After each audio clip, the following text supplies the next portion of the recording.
இதய பாதிப்பால் கூட பயம் அதிகமாக வராது. ஆஸ்மா, டிபி இவர்கள் கூட அதிகமாக பயப்பட மாட்டார்கள். கிட்னி பாதிப்பு அதிகரிக்க அதிகரிக்க இயல்பாகவே அந்த நோயாளர்களுடைய பயமும் அதிகரித்துவிடும். கிரியாட்டின் இவைகள் இரத்தத்தில் இயல்பான அளவை விட அதிகரித்து காணப்படும் பொழுது கிட்னி அவைகளை முழுமையாக வெளியேற்றவில்லை, கிட்னியினுடைய செயல்பாடு குறைந்துவிட்டது என்று இரத்த குழாய்களின் உட்புறங்களில் படிகின்ற படிமானங்களே ஆகும். இதனால்தான் இருதயம் நன்றாக இருந்தாலும் சிலருக்கு பரம்பரை மூலமாகவும் கிட்னி பாதிப்பு வரலாம். பொதுவாக எந்த ஒரு நோயும் பரம்பரையாக வரும் என்பதை அதிகப்படியான மாமிசத்து புரோட்டீன்களை மாமிசம் சாப்பிடுவதால் அதிகப்படியான புரோட்டீன்களை எடுத்துக்கொள்வதாலும் நமது சிறுநீரகம் பாதிக்கும். Health cafe Tamil YouTube channel பார்வையாளர்களுக்கு பண்ருட்டி ஆரோக்கியம் ஹாஸ்பிட்டல் நிறுவனரும் மருத்துவருமான ஐயனாரின் அன்பான வணக்கங்கள். நாம் கிட்னி ஃபங்க்ஷன் குறைவு பற்றி, அதாவது கிட்னி ஃபெயிலியர் பற்றி ஒரு பதிவை போட்டிருந்தோம். அதனை இதுவரை 1,00,000க்கும் மேற்பட்டவர்கள் பார்த்திருக்கின்றார்கள். ஆக கிட்னி பாதிப்பு நமது நாட்டில் அதிகரித்து கொண்டே போகிறது என்பது இதிலிருந்தே தெளிவாகின்றது. பொதுவாகவே கிட்னி பாதித்தால் எவ்வளவு தைரியமானவர்களுக்கும் இயல்பாக ஒரு பய உணர்வு வந்துவிடும். இதய பாதிப்பால் கூட பயம் அதிகமாக வராது. ஆஸ்மா, டிபி இவர்கள் கூட அதிகமாக பயப்பட மாட்டார்கள்.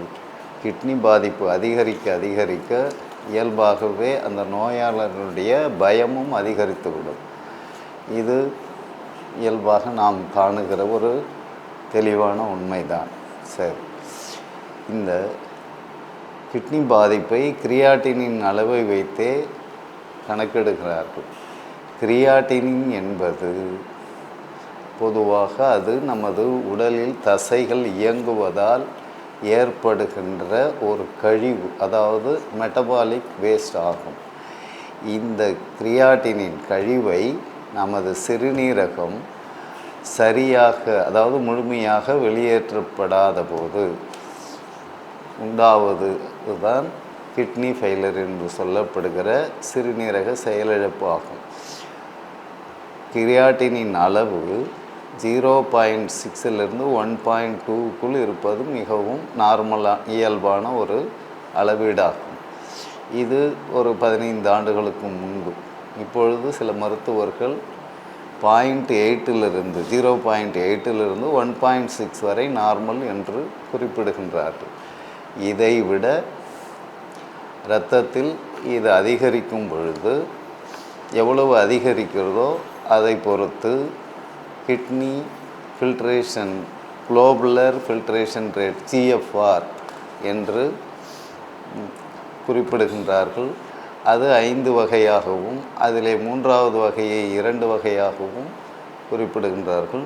முதலாவது GFR 1 உங்களுக்கு 90லிருந்து 90க்கு மேல் அந்த ஃபில்ட்ரேஷன் ரேட் இருக்கும். கிரேடு 2வில் 60லிருந்து 89 வரை இருக்கும். கிரேடு 3 பியில் 30லிருந்து 49 வரை இருக்கும்.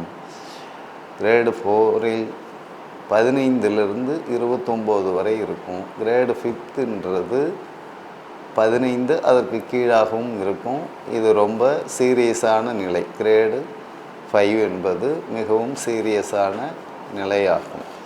பொதுவாக கிரியாட்டினின் என்பது இரத்தத்தில் urea, uric acid, albumin, creatinine இவைகள் இரத்தத்தில் இயல்பான அளவை விட அதிகரித்து காணப்படும் பொழுது கிட்னி அவைகளை முழுமையாக வெளியேற்றவில்லை, கிட்னியினுடைய செயல்பாடு குறைந்துவிட்டது என்று பொருள்படும். சரி, பொதுவாக கிட்னி எப்போதுமே தானாக தன்னுடைய செயல்பாட்டினை குறைத்து கொள்வது இல்லை. கிட்னிக்கு போகிற ரத்தம் குறையும் பொழுது, ஒரு கார் 15 கிலோமீட்டர் ஓடுன்னா 60 கிலோமீட்டர் போகணுன்னா கண்டிப்பாக 4 லிட்ரு பெட்ரோல் இருக்கணும். அது இல்லாமல் 3 லிட்டர் இருந்தால் அது 45 கிலோமீட்டரில் தான் போய் நிற்கும். அதுக்காக அதனுடைய செயல்திறன் குறைவு, காரோட கெப்பாசிட்டி குறைஞ்சி போச்சுன்னு சொல்ல முடியாது. அதுக்கு தேவையான பெட்ரோல் இல்லாமல் போயிடுச்சுன்னு தான் அர்த்தம். அந்த வகையில் கிட்னிக்கு, சிறுநீரகத்துக்கு போகக்கூடிய இரத்தத்தின் அளவு சரியாக இல்லாமல் போவதால் தான் அந்த சிறுநீரகத்தின் செயல்பாடு குறைகிறது. அதற்கு தேவையான இரத்தம் எப்போதும் போய்கொண்டே இருந்தால் கண்டிப்பாக சிறுநீரகத்தினுடைய செயல்பாடு குறையாது. நாமும் இரத்தத்தில் அதிகமாக யூரிக் ஆசிட் சேராமல், அதாவது அதிகமாக உப்பு சேர்த்து கொள்ளாமல், ஃபாஸ்ட் ஃபுட் சாப்பிடாமல் இப்படிலாம் இருந்து தக்க வச்சிங்கன்னா கிட்னி என்றைக்குமே நல்லா இருக்கும். ஹை பிபி என்பது இரத்த குழாய்களுடைய நெகிழ்வுத்தன்மை, இயங்கும் தன்மை குறைவுபடுவதால் இரத்த குழாய்களில் போதுமான இரத்த ஓட்டம் பாய்வதில்லை. இதற்கு காரணம் இரத்த குழாய்களின் உட்புறங்களில் படிகின்ற படிமானங்களே ஆகும். இதனால்தான் இருதயம் நன்றாக இருந்தாலும் இரத்தத்தை போதுமான அளவுக்கு அதனை பம்ப் செய்ய முடிவதில்லை. இயல்பாக இரத்த குழாய்கள் தெளிவாக அடைப்புகள் இல்லாமல், கொழுப்பு அடைப்போ மற்ற உப்பு சேர்ந்த கால்சியம் சேர்ந்த படிவுகள் இது போன்ற எந்த அடைப்பும் இல்லாமல் இருந்தால் உடல் நன்றாக ஆரோக்கியமாகவே இருக்கும். நாம் உண்ணுகின்ற உணவு, நம்முடைய பழக்க வழக்கங்கள், வாழ்க்கை முறை இவைகளை பொறுத்து நமது இரத்த குழாய்களில் அடைப்பு ஏற்படும் பொழுது ஹை பிபி, இரத்த கொதிப்பு என்கிற ஹை பிபி ஏற்படுகின்றது. இந்த ஹை பிபி ஏற்பட சிறுநீரகத்தில் உள்ள வடிகட்டிகளின் எண்ணிக்கை குறையும். நமது சிறுநீரகத்தில் சுமார் 5.5 லட்சம் வடிகட்டிகள், நெஃப்ரான்ஸுகள் உள்ளன. நமது பிபி 80/120 நார்மலாக இருந்தால் சிறுநீரகம் எந்த காரணத்தை கொண்டும் பாதிக்காது. ஆனால் நமது பிபி 140க்கு மேலே, 160க்கு மேலே, 150 வரை கூட பெரும்பாலும் சிறுநீரகம் பாதிப்பதில்லை. 160க்கு மேலே பாதிப்பு 200, 220 என்று வரும் பொழுது, இவை ஒவ்வொரு முறையும் அதிகரிக்கும் பொழுது சில ஆயிரங்கள், 20,000, 30,000 இல்லை 10,000 என்று இந்த வடிகட்டிகள் அழிந்து போகின்றன. இந்த வடிகட்டிகளினுடைய எண்ணிக்கை 5.5 லட்சத்திலிருந்து குறைய சிறுநீரகத்தின் செயல்பாடு, வடிகட்டி அவைகளை வெளியேற்றுகின்ற செயல்பாடும் குறைந்து போவதால் தான் கிட்னி ஃபெயிலியர் என்று சொல்கிறோம். இது எத்தனை வகை என்று ஏற்கனவே பார்த்து விட்டோம் நாம். சரி, இப்போது சிறுநீரக நோய் பாதிக்கப்பட்டால் என்னென்ன அறிகுறிகள் தெரியும் என்பதனை பார்ப்போம். பாதிப்பு அதிகரிக்கும் பொழுது அடிக்கடி சிறுநீர் கழிக்க வேண்டிய அவசியம் ஏற்படும். சோர்வு, பசி இழப்பு, கணுக்கால் வீக்கம், சிலருக்கு ரொம்ப அதிகரிக்கும் பொழுது உடல் முழுவதுமே வீக்கம் ஏற்படுவதற்கும் வாய்ப்பு உண்டாகின்றது. மூச்சு திணறல், சிறுநீரில் நுரை, வீங்கிய கண்கள், வறண்ட தோல், வறட்சியான தோல், ட்ரை ஸ்கின் என்பார்கள் அது, தோலில் அரிப்பு, கவனம் நம்முடைய செயல்பாட்டில் கவனம் செலுத்துவதனுடைய தன்மை குறைவு, உணர்வு இன்மை, தூங்குவதில் சிக்கல், தசை பிடிப்பு, சருமம் கருமையாகுதல், உயர் இரத்த அழுத்தம் இவைகள் உண்டாகும். கிட்னி நோய்கள் என்பது ப்ராஸ்டோமெகாலே என்கிற விதையில் உண்டாகின்ற வீக்கம், விதையில் உள்ள நரம்புகளில் ஏற்படுகின்ற சுருக்கம் இவைகளாலும் உண்டாகும்.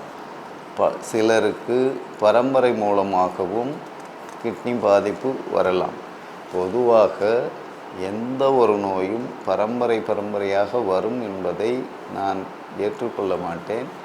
இப்போ ஒருவருக்கு கிட்னி பிரச்சனை இருக்கிறவங்க குழந்தை பெற்றுக்கினாங்கன்னா கூட அந்த குழந்தைக்கு ஆரம்பத்திலிருந்து சுகாதாரமாகவும் போதுமான தாய்ப்பால் கொடுக்கறது, அதன் பிறகு வளர வளர சத்துள்ள ஆகாரங்களை கொடுப்பதன் மூலமாக நோய் எதிர்ப்பு ஆற்றல் அதிகரிக்கும்.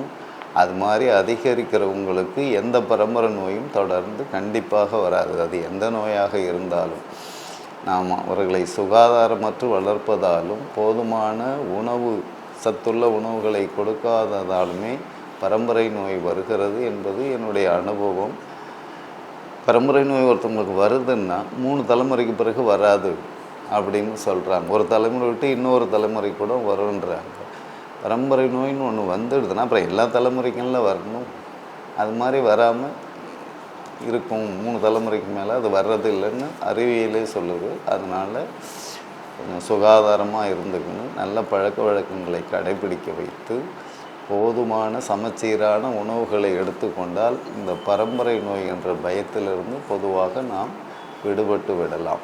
சிறுநீரகம் பாதிப்பதற்கான காரணங்களை பார்ப்போம். அதிகப்படியான உப்புள்ள உணவுகளை எடுத்துக்கொள்வது, நீர் குறைவாக அருந்துவது, நீண்ட காலமாக சர்க்கரை வியாதிக்கோ அல்லது இதய நோய்க்கோ அல்லது ஹை பிபிக்கோ மருந்து எடுத்துக்கொண்டு அவைகளை இயல்பு நிலையில் வைத்து கொள்ளாமல் மருந்தினுடைய வீரியத்தை கூட்டி கொண்டு போவது. ஆக மருந்து எந்த இதுக்கும் ஒரு மருந்து 10 வருஷத்துக்கு மேலே எடுக்கிறீங்கன்னா ஒவ்வொரு அலோபதி மருந்துக்கும் பக்க விளைவுகள் உண்டுன்றதை அவங்களே ஒத்துக்கிட்டு இருக்கிறாங்க. அதனால் அதனுடைய பக்க விளைவுகளால் கல்லீரல் பாதிக்கப்பட்டு அதன் பிறகு மற்ற உறுப்புகளும் பாதிக்கப்பட்டு அடுத்தபடியாக கிட்னியும் பாதிக்கப்படுகிறது என்பது நமக்கு தெரிந்த விஷயம்தான்.